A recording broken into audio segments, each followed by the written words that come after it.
consciências, como estão vocês? Tudo bem? Espero que sim.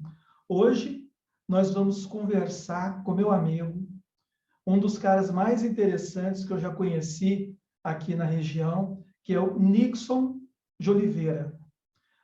Olá, Nixon, tudo bem? Tudo bem, Luiz? É um grande prazer, é uma grande honra estar aqui com você hoje. Vamos embora para esse papo alto astral, né? Vamos desenvolver esse conteúdo. Eu tenho certeza que vai ser muito interessante. E o interessante, o Nixon, porque o pessoal fala assim, Luiz, você escreveu Papo Alto Astral, tá errado, é com L. Não, gente, Papo Alto Astral é a ideia de alto, que vem do grego alto, eu próprio, né? É como se eu estivesse no astral. É um papo no astral, porque a gente vai sair um pouco dessa dimensão física e como se a gente tivesse projetado, tendo um papo na dimensão astral, ok? Então, tá certo, é papo alto astral mesmo, né? Ô, Nixon, fala um pouco de você. Vamos lá.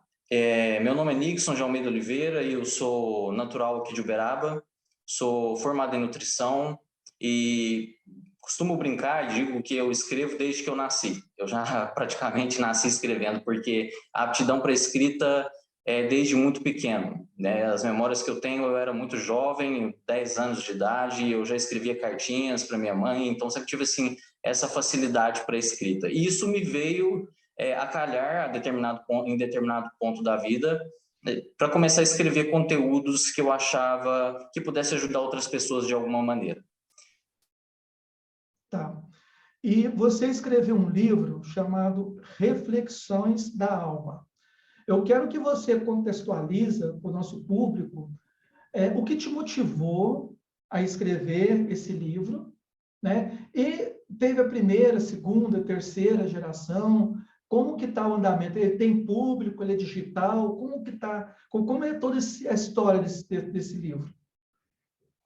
Bom, Luiz, Reflexões da Alma foi escrito ao longo da minha vida, né? A gente pode dizer que eu comecei a escrever Reflexões da Alma e nem percebi que estava escrevendo ele.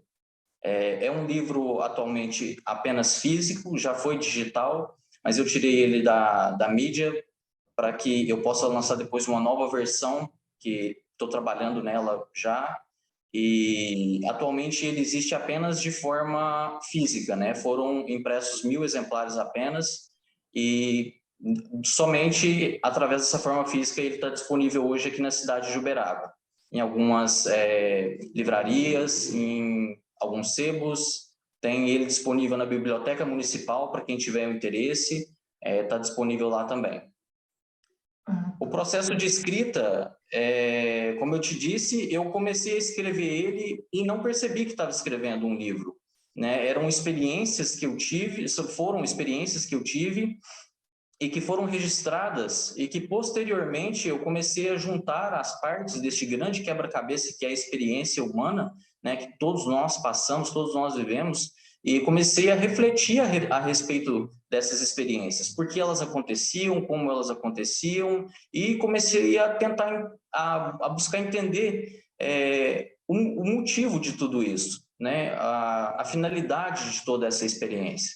Então, assim, eu acredito que essa seria a finalidade para mim enquanto escritor, né? Não é a mensagem principal do livro, mas seria a minha finalidade enquanto escritor seria entender e superar.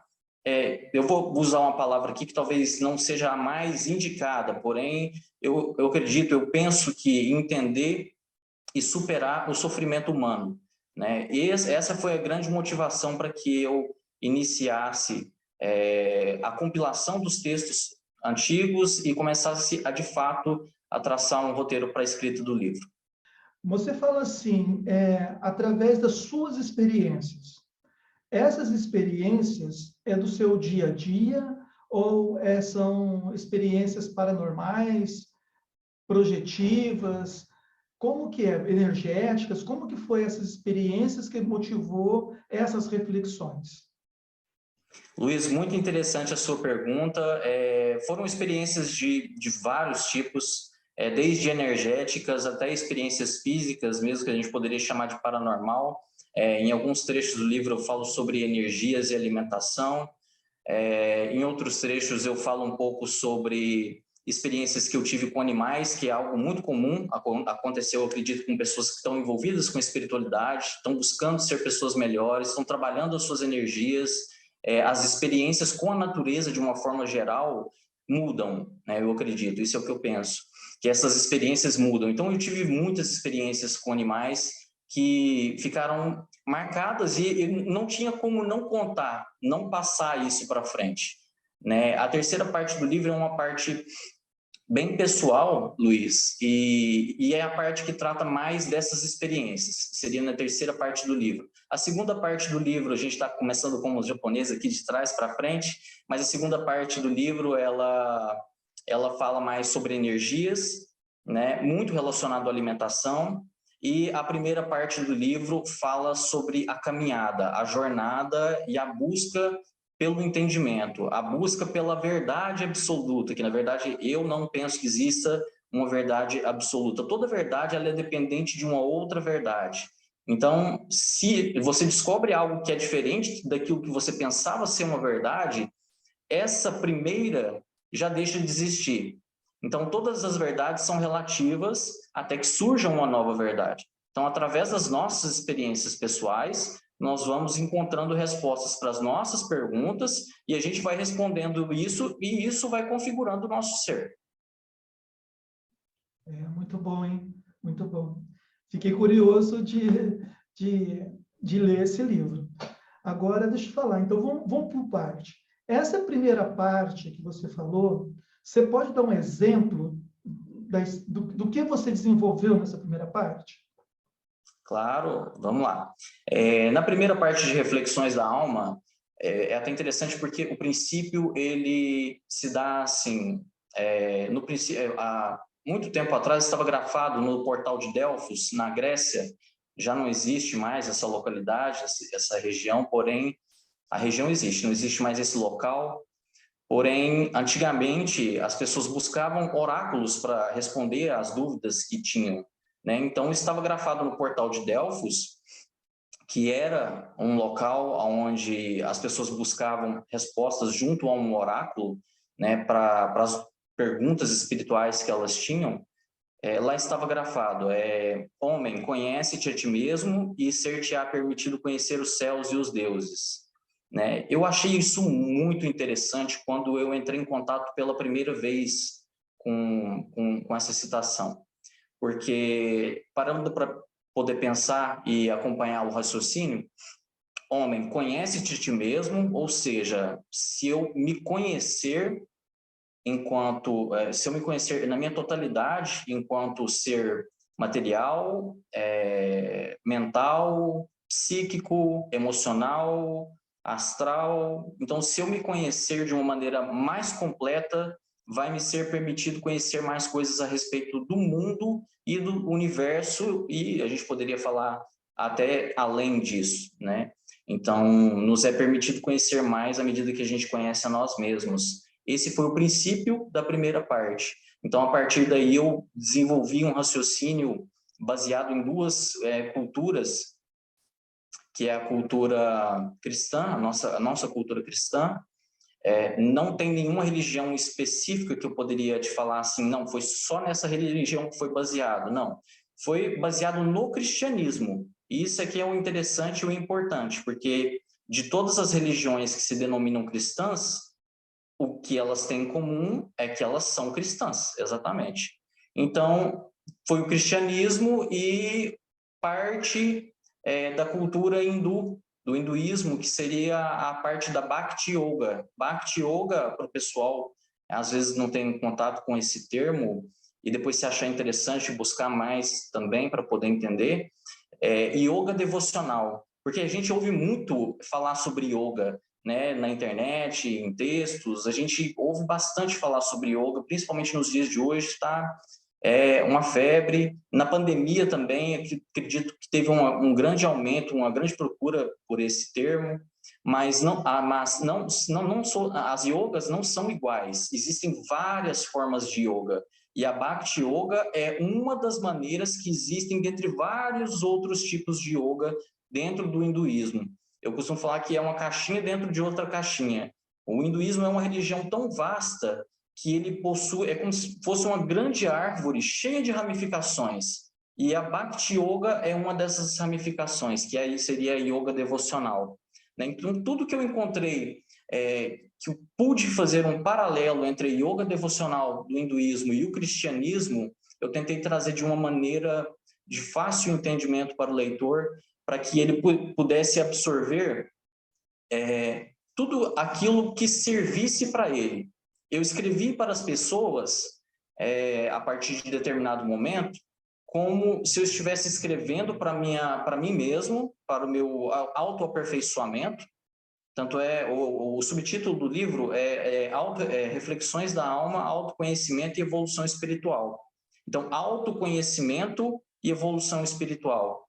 Né? Então, assim, a parte da evolução espiritual veio justamente do estudo dessas culturas e da prática deste autoconhecimento na vida real, no dia a dia, para que eu pudesse constatar se aquilo era um fato ou não. Então, a princípio era apenas uma informação que estava chegando para mim e eu coloquei isso no papel e comecei a trazer isso para minha vida e ver o que funcionava, do que não funcionava, o que era verdade para mim, o que não era verdade para mim, condensei isso. Então, a gente começa com o conhecimento de si mesmo e adiante você já entra numa parte onde muitos estão estagnados nos dias de hoje, que é o sofrimento humano. É uma causa em comum que nós temos, né? O sofrimento é uma causa em comum que nós, enquanto humanidade, nós temos isso.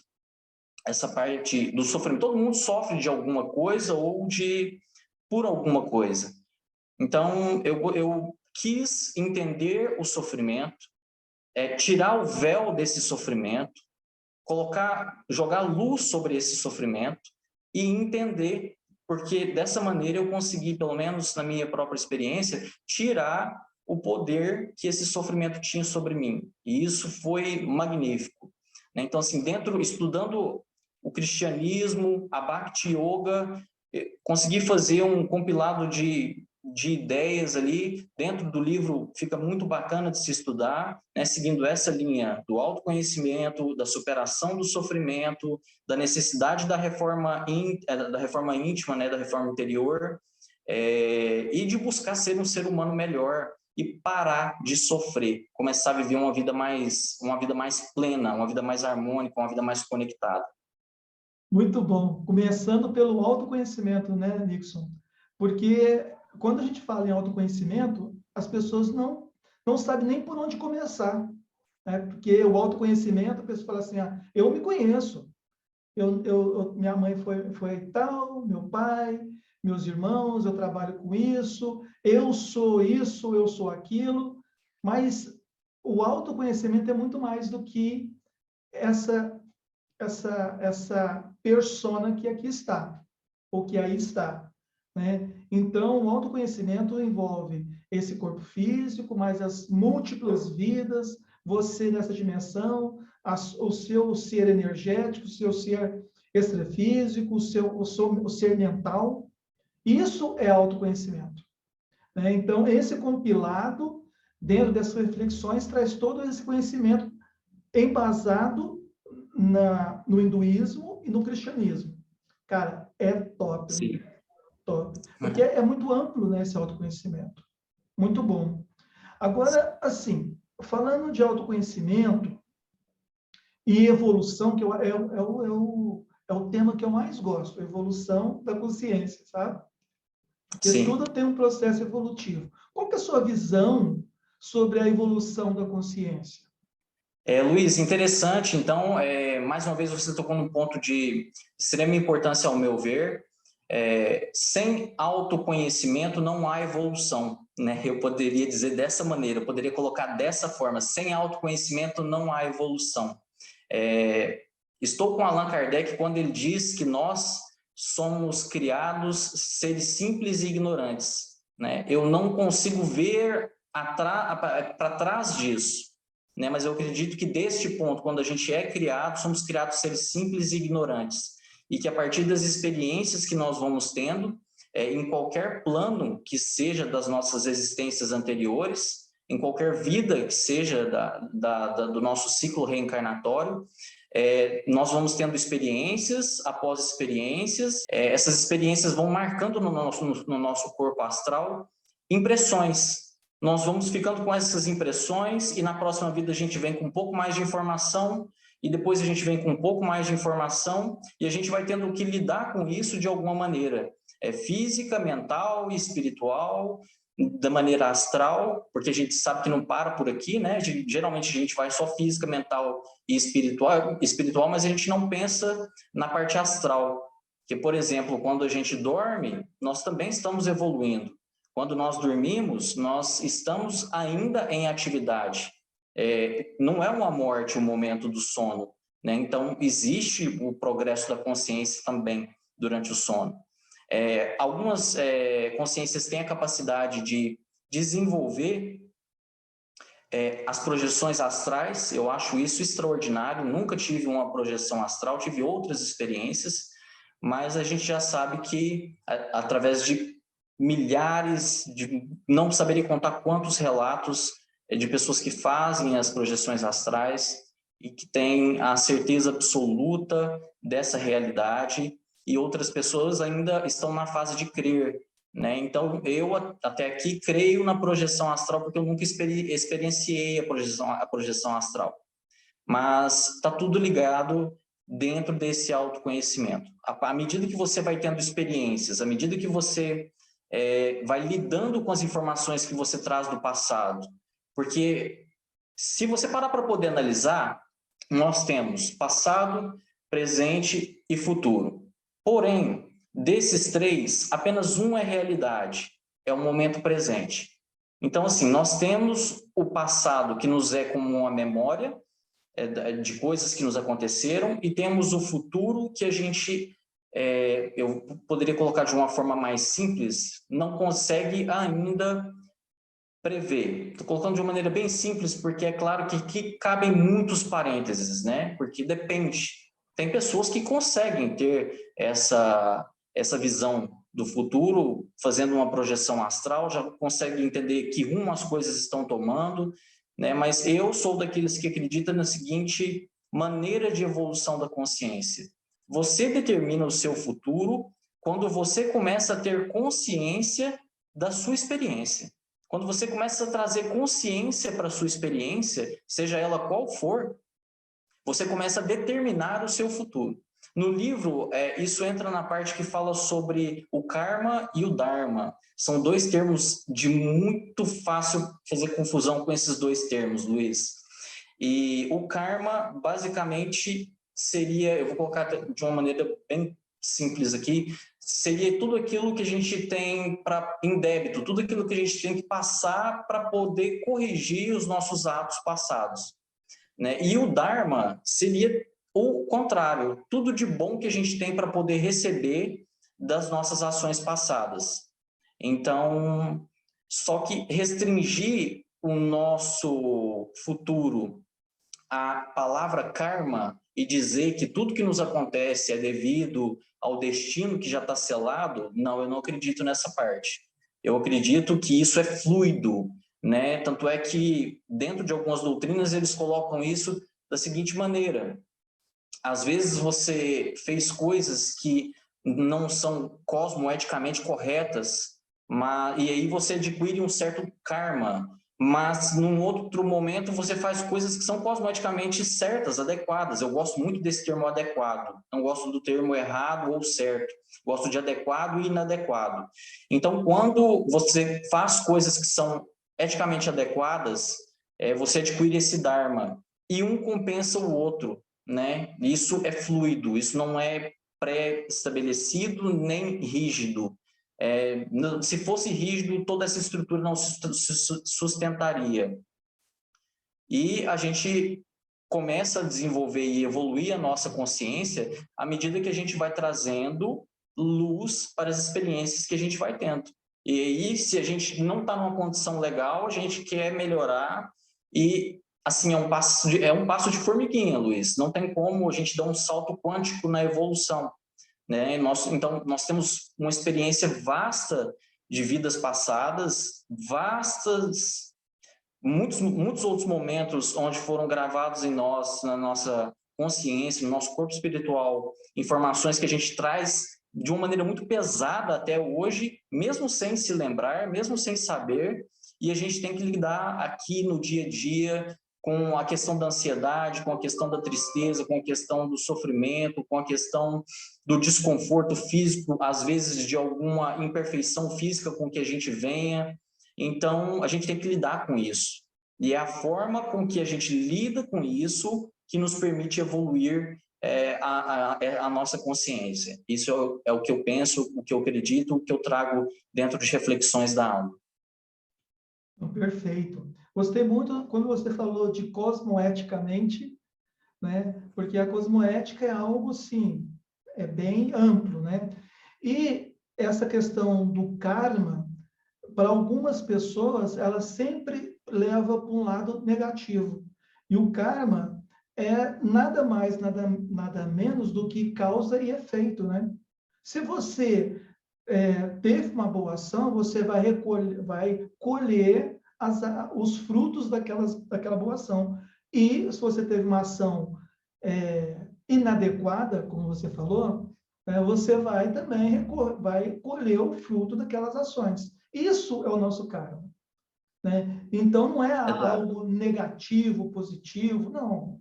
É uma lei cosmoética.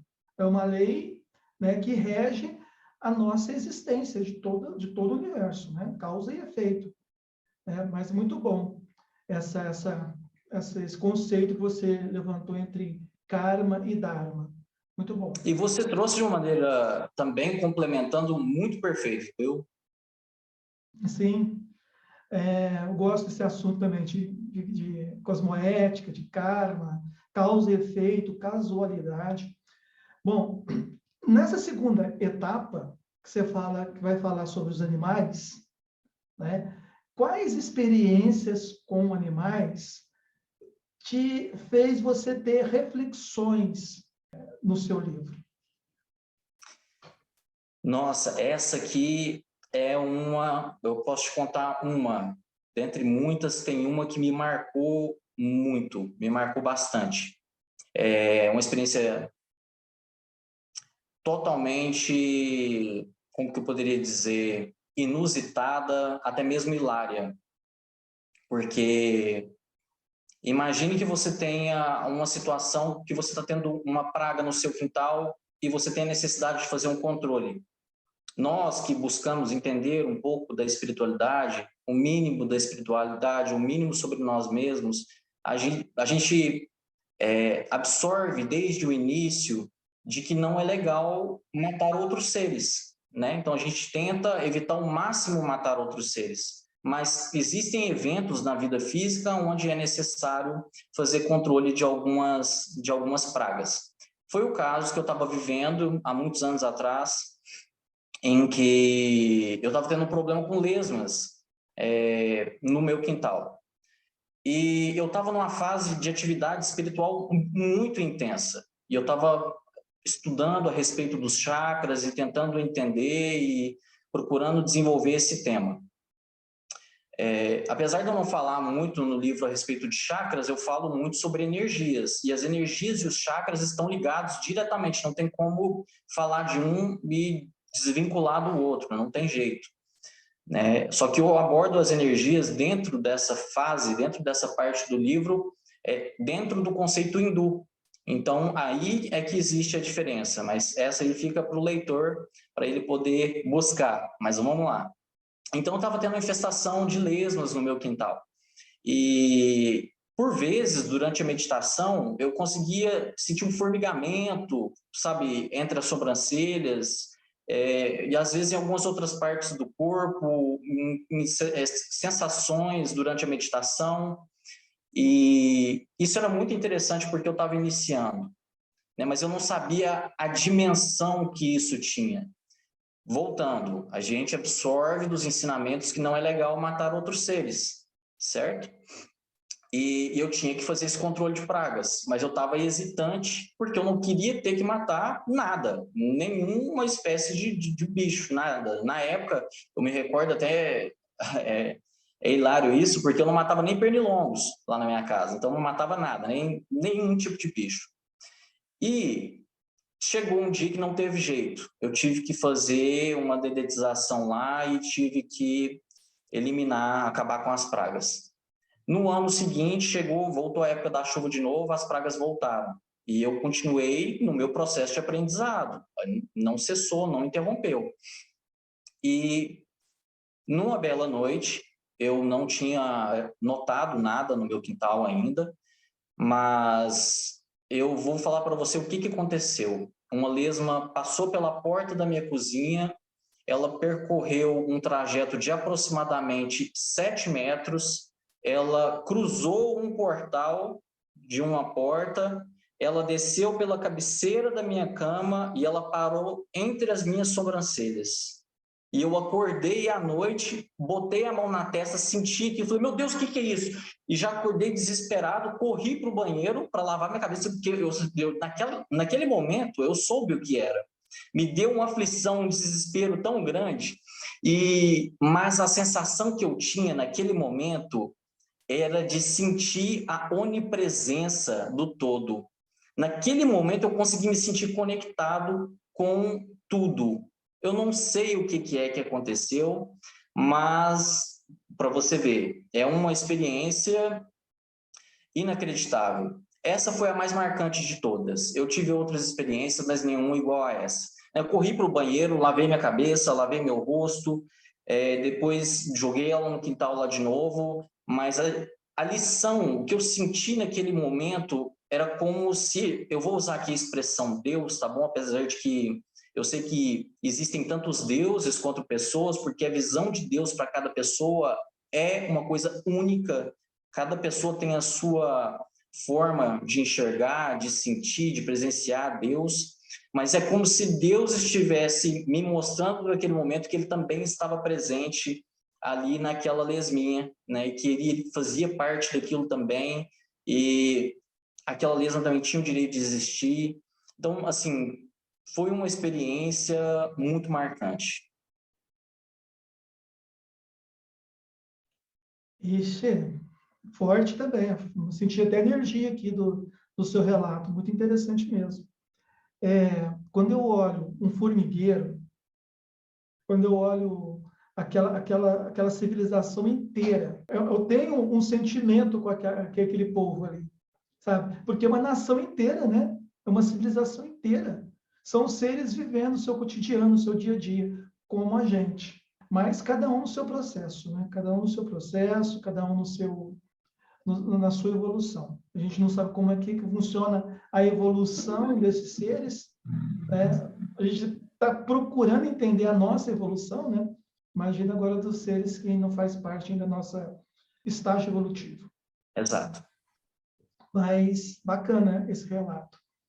E por final, no livro, que foi o mais forte, né? Foram seus relatos pessoais, né? Essa outra parte. Sim.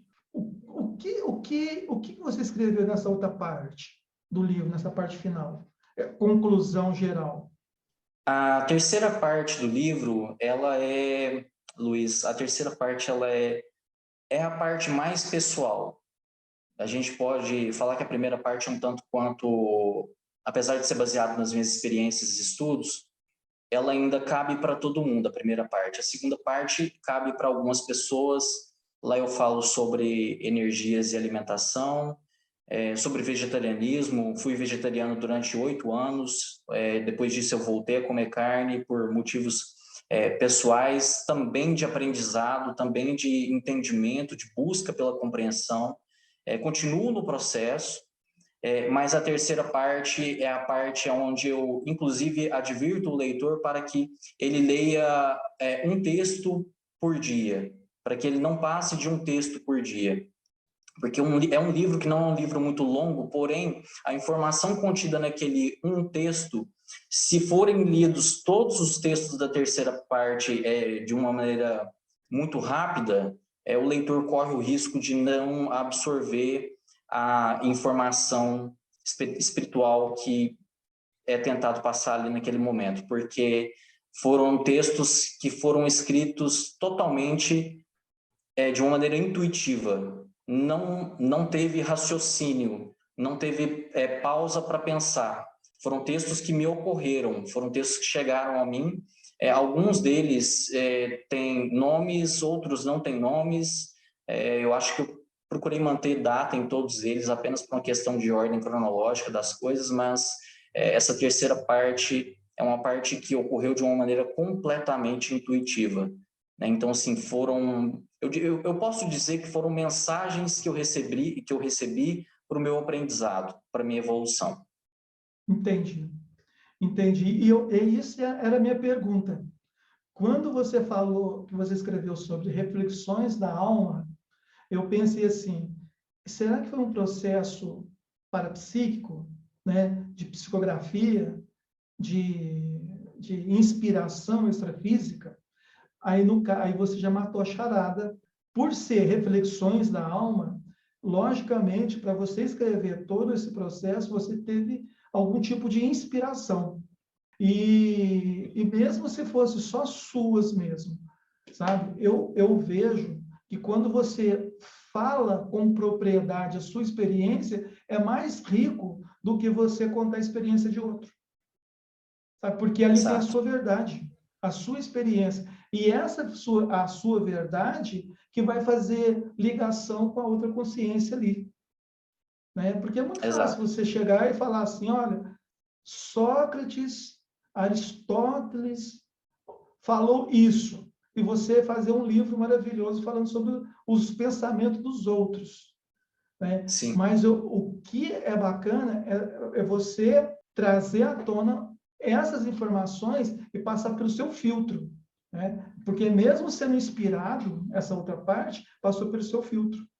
Né? De como você interpreta o mundo, como que você administrou as suas dores. É mais ou menos É isso? exatamente isso, Luiz. É exatamente isso.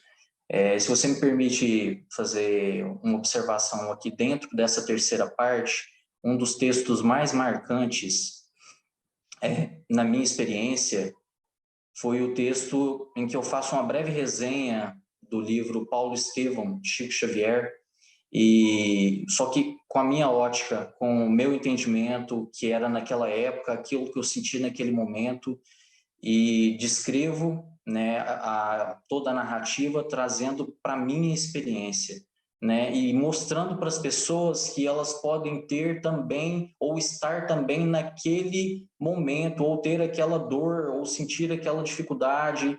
E é muito bacana isso porque todos nós, um exemplo que eu posso te dar aqui de um trecho do livro, uma breve partezinha, é quando Saulo de Tarso, ele está indo para a cidade de Damasco para perseguir Ananias, e Jesus aparece para ele, né, dentro da história, como é contada, e chama ele, convida ele, chama ele pelo nome 3 vezes, e ele fica cego, então, e ele entra dentro da cidade, ele encontra com Ananias restitui a visão dele.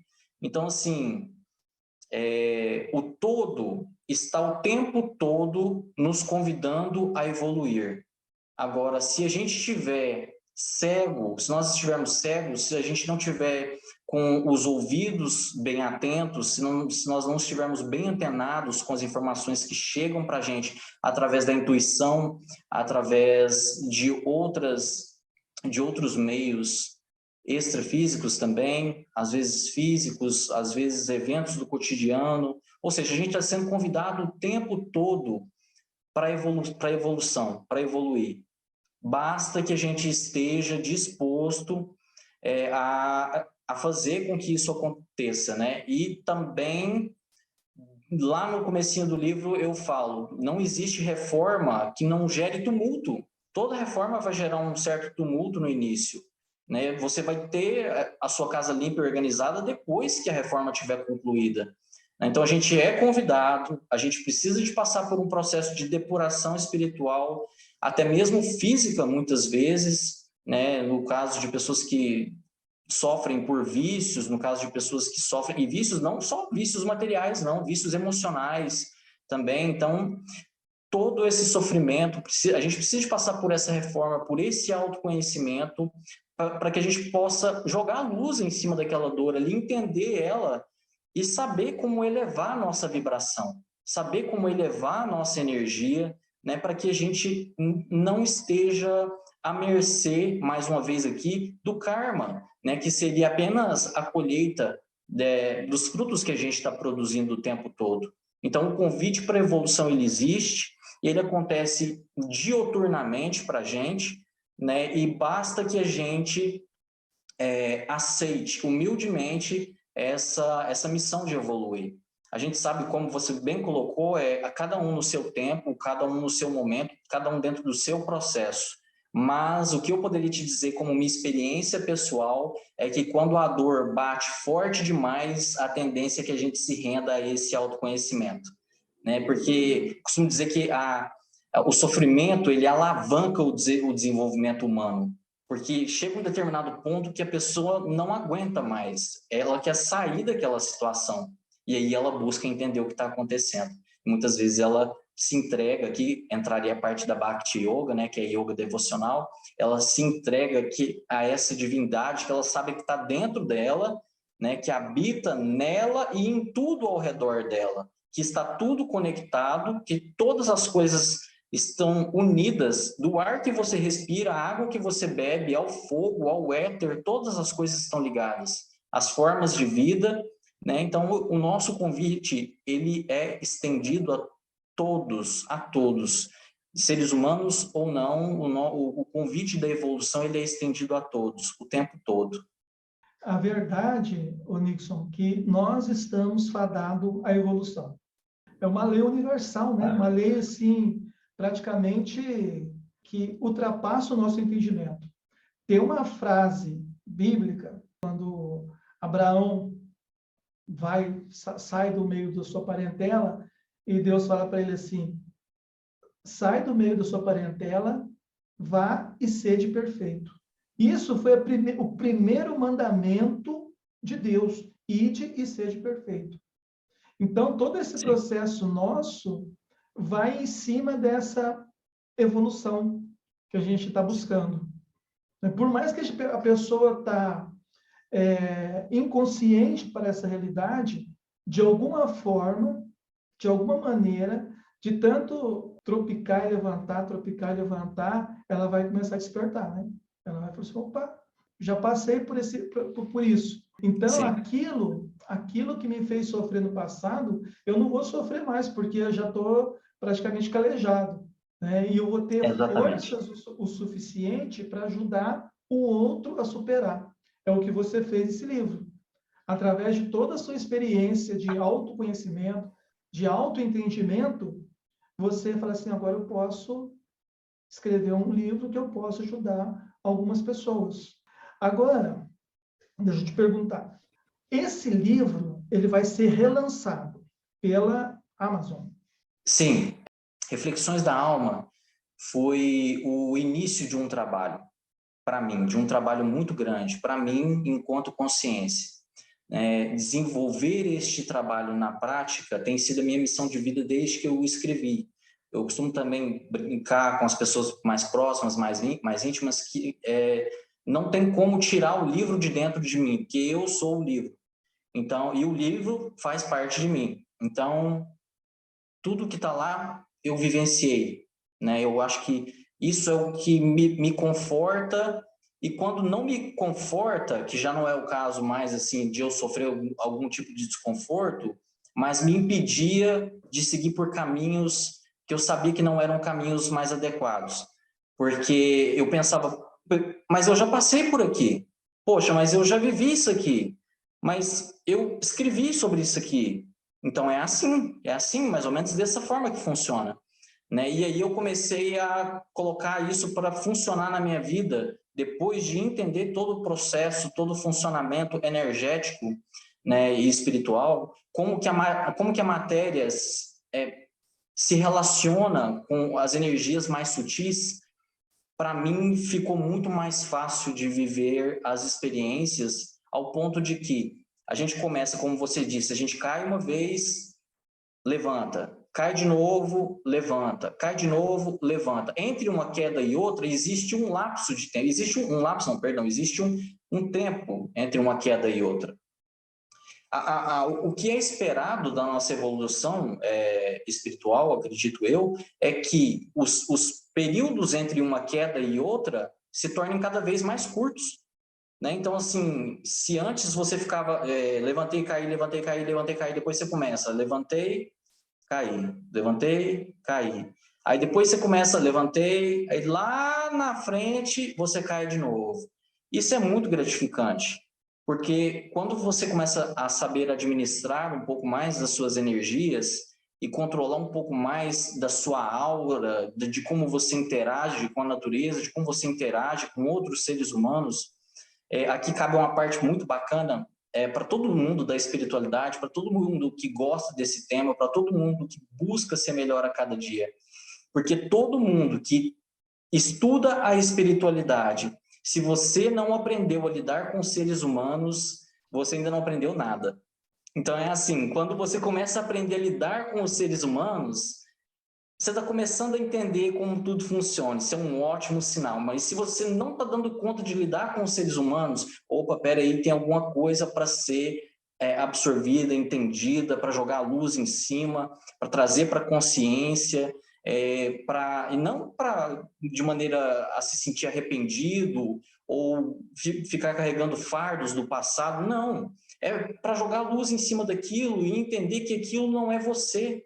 No início da nossa conversa, muito bacana, você trouxe a fala de que às vezes a gente se identifica tanto com essa persona, né? Sendo que na realidade nós somos parte do todo, nós somos energias, nós somos consciências, isso aqui tudo é apenas uma sombra da verdadeira realidade, né? Até onde eu consigo enxergar. Pode ser que depois disso a minha visão amplie, mas até aqui eu enxergo dessa forma. Nós somos, isso aqui tudo é apenas um reflexo da nossa realidade. A nossa realidade, por exemplo, é uma realidade eterna. O nosso corpo padece, perece, mas a nossa realidade é uma realidade eterna. Então, esse entendimento, esse autoconhecimento, essa busca por evolução da consciência, essa evolução espiritual, que você também mencionou, que a gente está fadado a isso, mas a gente espera que, com o passar do tempo e se alimentando de conhecimento, né, e que esse conhecimento esteja sempre alinhado com o bem e nunca com o mal, porque se o conhecimento for alinhado com o mal, vira um desastre, né, completo. Então, assim, alinhando esse conhecimento com a prática do bem, com a prática do amor do Cristo, com a prática que é ensinada na Bhakti Yoga, né, da yoga devocional, com essa expressão do amor, a gente vai caindo menos com o tempo. Vai chegar uma hora que a gente vai demorar muito, muito para poder cair. Mas ainda assim a gente tem que tomar cuidado, que esses tombos costumam ser grandes, né? Então, mais a tendência é que a gente se torne forte a cada queda. Perfeito, cara. Gostei muito da sua fala. Eu vejo assim que quando a gente passa a olhar o outro com um olhar mais fraternal, mais amoroso, né? Tirando um pouco de foco das minhas quedas, mas olhando no outro ali, fala assim, olha, aquele cara ali, ele tem um grande potencial e eu posso de alguma forma ajudá-lo com a minha experiência. Essa vai ser uma ferramenta que vai ajudar a gente a caminhar mais rápido para a nossa maturidade consciencial, né? Eu acho, eu te dou meus parabéns, assim mesmo, Muito obrigado.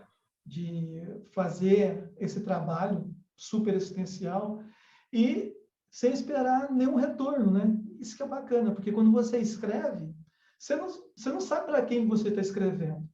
Pode ser um desafeto seu, dessa vida ou de outra vida, e a pessoa fala assim, poxa, o Nixon, olha o que ele escreveu e serve para mim, né? Mesmo que você não conheça, né? Já você já ajudou alguma pessoa de alguma forma, né? Eu acho Exato. muito, muito lindo, Nixon. Nixon, eu só peço para você agora fazer as considerações finais. Você quer falar alguma coisa? Ah, tem previsão de quando chegar lá na Amazon? Bom, o próximo livro, eu pode parecer até um pouco prepotente da minha parte agora, mas o que que eu fiz? Eu quis abranger uma quantidade maior de consciências. Então, a segunda parte do Reflexões da Alma, que agora chama-se Know Yourself, Conhece-te a ti mesmo, ele foi todo escrito, todo projetado em inglês. Então, eu tive a intenção de abranger uma quantidade maior de consciências, consciências que eu acredito que vão fazer um bom uso dessas informações, e não que eu esteja menosprezando a nossa língua de forma alguma, não tem nada a ver com isso. Foi o único objetivo de abranger uma quantidade inicial maior de público, mas a intenção é que ele seja traduzido para nossa, escrito na nossa língua também, e no espanhol e assim por diante.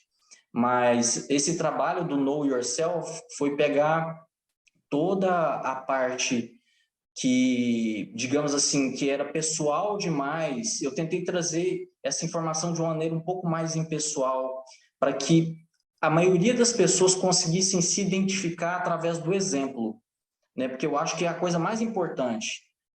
Não só escrever, não só falar, igual você disse, né? Trazer uma lista lá de referência bibliográfica, porque às vezes é necessário para embasar alguma fala, mas através do exemplo, abranger um público maior, né? E eu espero que seja um enorme sucesso e que a gente consiga atingir uma grande quantidade de pessoas. Vai ser lançado na Amazon, acredito que até o dia 25 do mês que vem já vai estar tudo pronto já, o livro está pronto, só passando pelos ajustes finais, e o Reflexões da Alma está, digamos assim, ele está soltando novos brotos, né? É uma árvore que foi podada e novos brotos saíram dela. No Reflexões, né, no Know Yourself, eu falo mais a respeito de amor próprio, que é um tema muito bacana, é um tema muito forte, é uma coisa que a gente precisa para o desenvolvimento da consciência. Às vezes a gente chega a estudar a espiritualidade durante tanto tempo sem nunca entender o que é o amor próprio, né? Sendo que o primeiro mandamento é amar a Deus acima de todas as coisas, e depois amar ao próximo como a ti mesmo.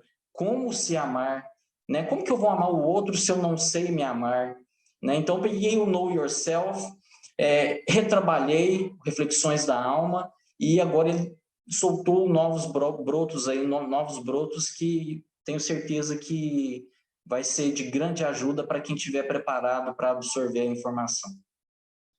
Muito bacana, muito bacana. Então, eu te agradeço demais, Nixon, essa participação sua. E, pessoal, se você gostou do nosso conteúdo, deixa seu like, compartilha com seus amigos espiritualistas, né? Procure o nosso amigo, o Nixon. Você tem...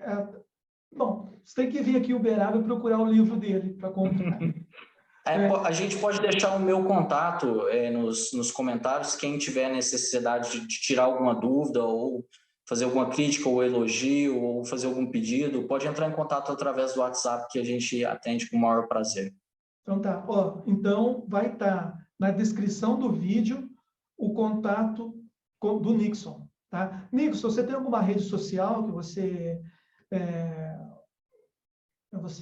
passa Sim. suas ideias? Tem o meu Instagram, que é NA Oliveira, até porque Reflexões da Alma ele foi escrito com o pseudônimo NA Oliveira, não foi escrito como Nixon de Almeida Oliveira, justamente para mostrar para as pessoas que eu fui o escritor, mas não fui o verdadeiro autor espiritual. Todo o compêndio, toda a informação, ela chegou até mim, e essa informação ela faz parte das culturas, do estudo, das práticas. Eu sou o autor físico, o autor espiritual é muito maior, muito mais amplo, né, do que o meu ego, a gente pode colocar dessa maneira. Sim, com certeza. Ó, então, pessoal, vai estar na descrição do vídeo também a rede social do Nixon, e você lá entra em contato com ele, e o WhatsApp dele também, tá?